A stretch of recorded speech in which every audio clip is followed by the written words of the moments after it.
सुलोचना नागों के राजा शेषनाग और देवी नाग लक्ष्मी की पुत्री तथा लंका के राजा रावण के पुत्र इंद्रजीत मेघनाद की पत्नी थी।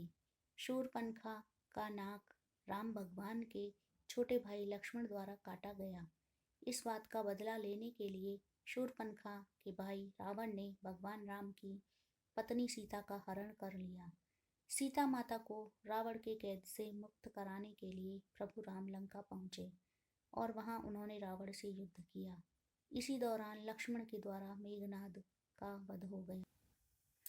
मेघनाद का हाथ सुलोचना के समक्ष गिरा। सुलोचना ने सोचा कि पता नहीं यह उसके पति की भुजा है या नहीं, कहीं कोई माया तो नहीं। अतः उसने कहा, अगर तुम मेरे पति की भुजा हो तो लिखकर युद्ध का वृतांत बताओ। हाथ ने लिखा, प्रिय, हाँ यह मेरा हाथ ही है।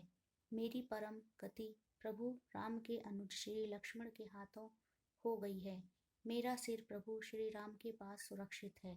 मेरा सिर बजरंग बली जी ने रामचंद्र के चरणों पर रखकर मुझे वैकुंठ प्रदान कर दिया है।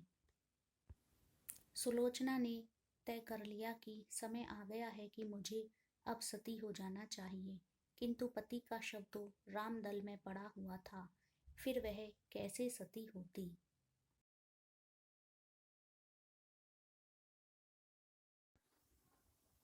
जब अपने ससुर रावण से उसने अपना अभिप्राय कहकर अपने पति का शव मंगवाने के लिए कहा, तब रावण ने कहा, बेटी, तुम स्वयं ही रामदल में जाकर अपने पति का शव प्राप्त करो।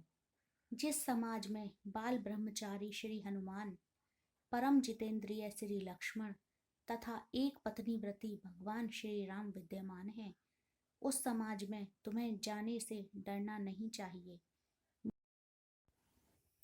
मुझे विश्वास है कि इन स्तुत्य महापुरुषों के द्वारा तुम निराश नहीं लौटाई जाओगी।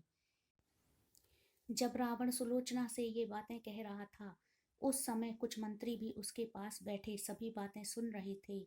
उन लोगों ने रावण से कहा, जिन राम की पत्नी को आपने बंदिनी बनाकर अशोक वाटिका में रख छोड़ा है, उन राम के पास आपके पुत्रवधु का जाना कहाँ तक उचित है। यदि देवी वहां गई तो क्या सकुशल वापस लौट सकेगी। यह सुनकर रावण ने अपने मंत्रियों से बोला, मंत्रियों, लगता है तुम्हारी बुद्धि भ्रष्ट हो गई है। अरे यह तो रावण का काम है, जो दूसरे की स्त्री को अपने घर में बंदनी बनाकर रख सकता है, राम का नहीं। रावण की बातें सुनकर सुलोचना श्री राम के पास गई और प्रार्थना करने लगी। श्री राम जी उन्हें देखकर उनके पास गए और कहा, हे देवी, आपसे मेरा कोई बैर नहीं। आप बड़ी ही पतिव्रता हैं, जिसके कारण आपका पति अपराजित था। आप कृपया यहाँ अपना आने का उद्देश्य कहें। सुलोचना ने कहा, राघवेंद्र, आप तो हर बात से अवगत हैं। मैं अपने पति के साथ सती होना चाहती हूँ और आपसे उनका शीश देने का आग्रह कर रही हूँ। रामचंद्र जी ने मेघनाद का शीश उन्हें सौंप दिया। सुलोचना ने लक्ष्मण को कहा, भ्राता, आप यह मत समझना कि आपने मेरे पति का वध किया है। उनका वध करने का पराक्रम किसी में नहीं। यह तो आपकी पत्नी के सतीत्व की शक्ति है। अंतर मात्र यह है कि मेरे स्वामी ने असत्य का साथ दिया। वानर गणों ने पूछा कि आपको यह किसने बताया कि मेघनाद का शीश हमारे पास है। सुलोचना ने कहा, मुझे स्वामी के हाथ ने बताया। इस पर वानर हंसने लगे और कहा कि ऐसे में तो यह कटासर भी बात करेगा। सुलोचना ने प्रार्थना की कि अगर उसका पतिव्रत धर्म बना हुआ हो तो वह सर हंसने लगे, और मेघनाद का सर हंसने लगा। ऐसे दृश्य को देख सबने सुलोचना के पतिव्रत का सम्मान किया। सुलोचना ने चंदन की शैया पर अपने पति के शीश को गोद में रखकर अपनी आहुति दे दी। धन्यवाद।